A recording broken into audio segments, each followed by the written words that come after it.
السلام علیکم ورحمۃ اللہ وبرکاتہ۔ موت کی آخری ہچکی کا منتظر وجود بستر پر پڑا تھا۔ اس کی آنکھوں کے سامنے ماضی گھوم رہا تھا جب وہ ایک کڑیل جوان تھا، خوب محنت کرتا تھا۔ جب بھی ماں یا بیوی اس سے کہتے تھے سب مزدور 8-9 گھنٹے کام کرتے ہیں، تم 13 گھنٹے کام کرتے ہو، اتنی جان مارنے سے صحت خراب ہو جائے گی، اور وہ مسکرا دیتا تھا۔ وہ مسکراتے ہوئے جواب دیتا، جب میری اسکول جانے کی عمر تھی تب میری ماں کے پاس اتنا پیسہ بھی نہیں تھا کہ مجھے کھلا سکے یا میری پسند کا کپڑا پہنا سکے۔ میری غربت کا یہ عالم تھا کہ بچپن کی عیدوں پر میری ماں مجھے کمرے میں 3 دن قید رکھتی تھی تاکہ بچوں کے ساتھ نہ کھیل سکوں نہ مل سکوں، کیونکہ بچوں کی دیکھا دیکھی میں بھی نئے کپڑوں اور جوتوں کی ضد کرتا تھا، اور میری ضد کو پورا کرنا میری ماں کے بس کی بات نہیں تھی۔ لہٰذا آسان حل یہی ہوتا تھا کہ مجھے 3-4 دن کے لیے کمرے یا زیادہ سے زیادہ گھر میں ہی قید کر دیا جاتا تھا۔ عید آتی تھی، گزر جاتی تھی، اور مجھے کانوں کان خبر نہیں ہوتی تھی۔ جب اپنے ہم عمر بچوں کو اسکول جاتے ہوئے دیکھتا تھا تو میں بھی اسکول جانے کی ضد کرتا تھا۔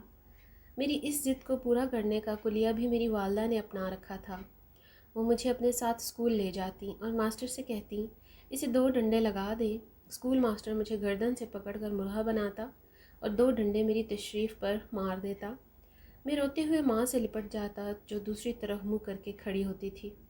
یقیناً مجھے تکلیف سہتے ہوئے میری ماں نہیں دیکھ سکتی تھی، اسی لیے جب ماسٹر صاحب ڈنڈے مارتا تھا تو دوسری طرف دیکھنے لگتی تھی۔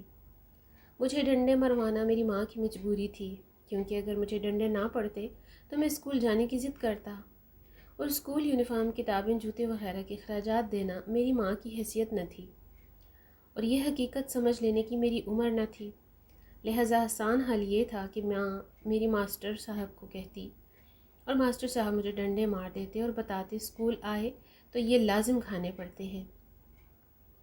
یوں میں اسکول سے متنفر ہو جاتا تھا۔ جب میں نے حالات کو سمجھا تب تک بہت دیر ہو چکی تھی۔ میں فقط مزدوری کرنے کے قابل تھا اور وہ میں جی جان سے کرتا تھا۔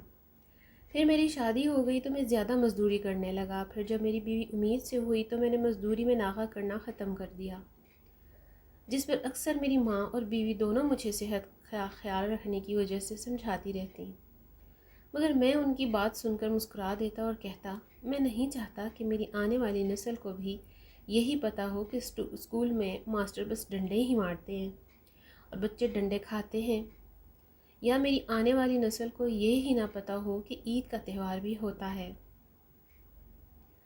میرے بچے کمرے میں قید ہو کر عید نہ گزار دیں۔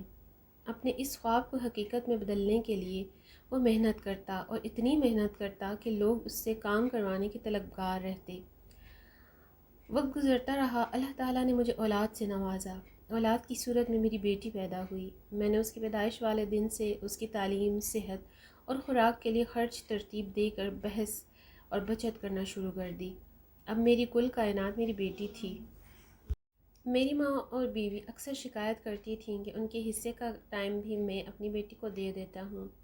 میرے پاس ان کے شکووں کا کوئی جواب نہیں ہوتا تھا۔ میں بس مختصراً کہہ دیتا، بیٹی رب کی رحمت ہے اور میں رب کی رحمت تلے رہ کر خوش رہتا ہوں۔ وقت گزرتا ہے، میری بیوی دوسری بار امید سے ہوتی ہے، مگر دوران زچگی وہ اور بچہ دونوں فوت ہو جاتے ہیں۔ دکھ کی اس گھڑی میں بھی میں اپنی بیٹی کو دیے جانے والے پیار میں کوئی کمی نہیں آنے دیتا۔ جب بھی اپنی بیوی کو دفنا کر آیا تو میری بیٹی نے سینکڑوں سوال پوچھے۔ جب قبر کے متعلق پوچھتے پوچھتے ڈر گئی تو کہنے لگی، بابا میں آپ کے ساتھ قبر میں جاؤں گی۔ میں نے اپنی بیٹی کا ماتھا چوم کر کہا کہ میں تمہیں قبر میں اتار کر اس دنیا میں رہ بھی نہیں پاؤں گا، تم سے پہلے قبر میں اتروں گا۔ میری بیٹی علم حاصل کرتے ہوئے جوان ہوتی ہے۔ اس کی ماں کی فرائض اس کے لیے میری ماں ادا کرتی ہے، اور جب اس کی تعلیم مکمل ہوتی ہے تو میری ماں بھی جلدی۔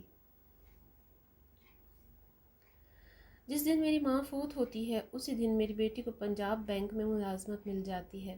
مجھے یقین کریں، ماں کی موت سے زیادہ بیٹی کی کامیابی کی خوشی ہوتی ہے، مگر میری بیٹی کی پہلی کامیابی ہی میرے لیے زوال کی وجہ بن جاتی ہے۔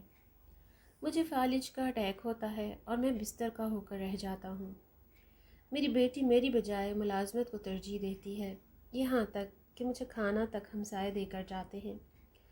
وقت مزید سرکتا ہے، میری بیٹی کی دوستی لڑکوں سے ہو جاتی ہے۔ اور لڑکے ساری ساری رات آ کر میرے گھر میں رہتے ہیں، پارٹی کے نام پر فحاشی کرتے ہیں۔ میں خیر خبر لینے کے لیے آنے والے اہل محلہ سے کہتا ہوں کہ میری بیٹی کو سمجھائیں، اور ساتھ ہی بچی کے لیے کوئی مناسب رشتہ دیکھنے کا کہتا ہوں۔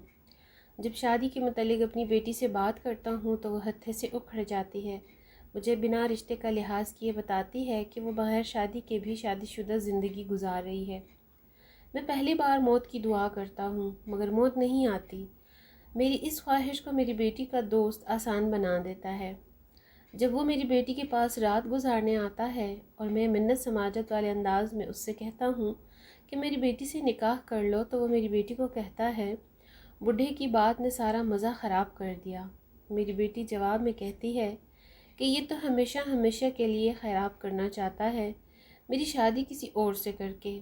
اس پر میری بیٹی کا دوست اسے مشورہ دیتا ہے کہ کباب میں آنے والی ہڈی کو آج ختم ہمیشہ کے لیے نکال دیتے ہیں۔ میری بیٹی اس کی ہاں میں ہاں ملاتی ہے، اور ساتھ ہی وہ کسی میڈیکل کی فیلڈ سے وابستہ دوست کو کال کر کے ساری بات سمجھاتا ہے۔ اس کا ڈاکٹر دوست آتا ہے اور بنا سوچے سمجھے مجھے انجیکشن لگا دیتا ہے۔ مجھے لگایا گیا انجیکشن میری موت ہے۔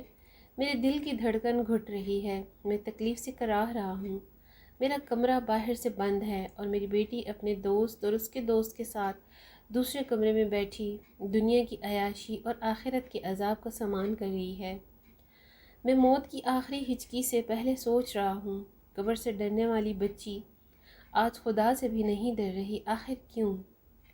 شاید مجھے میرے سوال کا جواب نہ ملے، مگر میں تمام بیٹیوں کو نصیحت کرنا چاہوں گا کہ آپ والدین کے لیے اللہ تعالیٰ کی رحمت ہیں، رحمت بن کر رہا کریں، میری بیٹی کی عذاب یا آزمائش نہ بن جایا کریں۔